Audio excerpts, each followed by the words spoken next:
Halo guys, welcome to my channel. Kembali dengan saya Raka, hanya di Alternative Channel, channel yang selalu membahas hal-hal menarik di seputar kita. Nah, di video kali ini saya akan melanjutkan daripada pembahasan sebelumnya, yaitu membahas tentang seputaran iPhone 13 yang baru saja diluncurkan oleh Apple ya. Di sini iPhone membawa sejumlah peningkatan ya di beberapa sektor, misalnya kamera ya. Nah, walaupun peningkatan ini mungkin bisa disebut minimalis ya, karena memang kita tidak bisa melihat lonjakan yang terlalu besar untuk iPhone kelas flagship ya.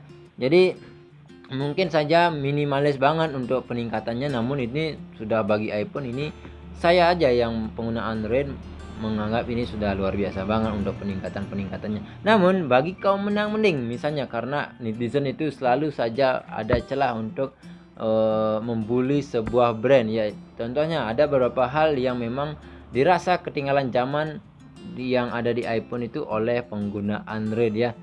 Oke, selanjutnya apa saja ya yang kita bisa bahas di sini ya, fitur-fitur yang bisa saja dianggap jadul oleh Android. Oke, yang pertama itu adalah iPhone belum punya fitur always on display ya. Di sini di merek-merek lain misalnya di Android ya, itu dari Samsung, Xiaomi, Oppo, Vivo, itu Huawei juga udah punya ya, bahwa itu yang menggunakan Super AMOLED itu sudah punya fitur always on display, sedangkan di iPhone belum punya fitur tersebut ya. Kabarnya sih memang di iPhone 14 mungkin nanti iPhone juga akan menyematkan fitur itu di iPhone 14 ya, mudah-mudahan aja sih.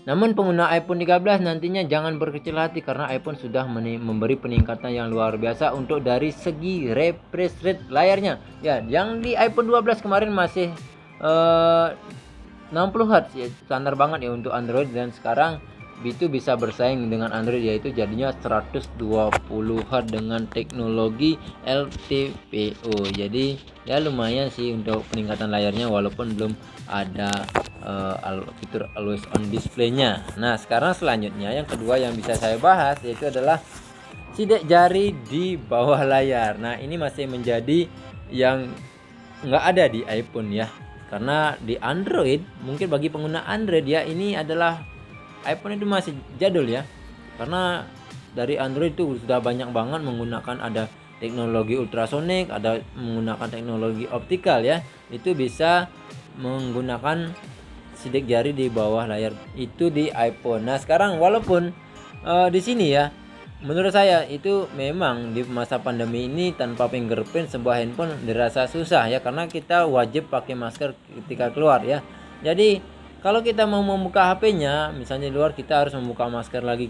Berbeda dengan Android yang sudah ada fingerprintnya, jadi kita tinggal tekan fingerprint tanpa harus menggunakan masker. Memang dari segi keamanan, fitur Face ID milik iPhone ini sangat luar biasa ya. Keamanannya memang benar-benar terjaga bagi penggunanya. Nah, selanjutnya yang ketiga itu adalah reverse wireless charging. Nah, walaupun menurut saya fitur ini tidak akan begitu berguna ya, karena ini fitur yang mungkin akan berguna ketika di dalam keadaan-keadaan tertentu ya. Kalau saya sendiri mungkin tidak akan menggunakan fitur ini, walaupun bisa ya. Ini fitur yang bisa kita gunakan untuk mengecas daripada HP yang lain, dari HP ke HP itu misalnya. Kalau saya itu fitur yang tidak akan saya gunakan sih, walaupun di HP saya nantinya bisa beli yang bisa ada fitur gitu ya. Jadi ini menurut saya ini tidak terlalu penting ya. Nah, selanjutnya yaitu seperti yang sudah saya singgung barusan ya, iPhone itu sekarang masih memiliki notch ya, sedangkan di Android sudah berlomba-lomba para kompetitornya itu menggunakan tompel saja. Bahkan sekarang Xiaomi dan Samsung sudah menyematkan mencoba fitur baru, yaitu menyematkan kamera depan di bawah layar. Walaupun teknologinya belum sempurna, namun sudah ada kemajuan dari segi teknologi.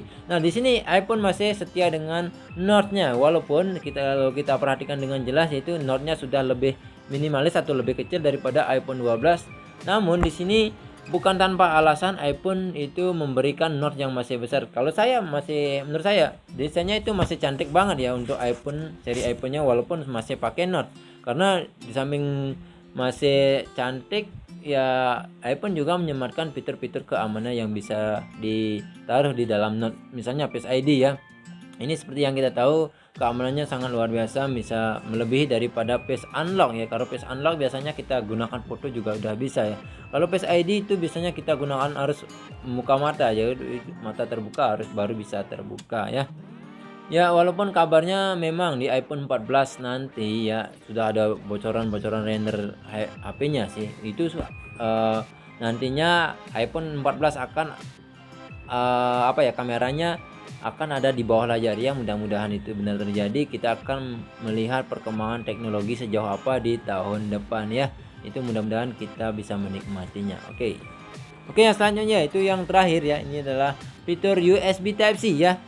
Ini belum bisa disempurnakan oleh iPhone, entah apa alasnya kita tidak tahu, karena ini memang mungkin dari iPhone sendiri atau dari Apple sendiri ya, belum bisa menyematkan secara penuh untuk fungsi USB Type-C. Kalau di iPad Air, MacBook Air itu biasanya sudah ya, udah full USB Type-C. Sedangkan di sini iPhone itu masih menggunakan kabel Lightning satu untuk ke HP-nya dan kabel USB Type-C untuk ke port chargernya. Jadi belum secara sempurna memang digunakan di iPhone 13 ini ya. Mungkin mudah-mudahan saja di iPhone 14 memang bisa digunakan benar-benar USB Type-C ya, karena itu juga memudahkan kita untuk apa ya, mentransfer data misalnya. Karena di zaman ini bahkan Android 2 jutaan itu, bahwa dia 2 juta sudah menggunakan USB Type-C, sudah menjadi standar di tahun 2021 ini untuk USB Type-C di ponsel-ponsel Android ya. Mudah-mudahan semua itu bisa dikejar oleh Apple ya, sebanding dengan harganya. Memang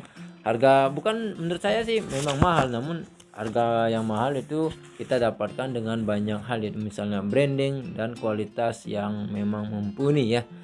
Di samping yang semua saya sebutkan tadi, itu menurut saya desain Apple itu cantik sekali ya, karena apa ya, saya itu penggemar daripada HP yang memiliki desain datar di bagian belakangnya, apalagi sekarang ditambah di bagian sampingnya itu juga datar. Benar-benar keren banget ya. Itu ya pengen banget megang, walaupun sampai saat ini saya belum bisa ya.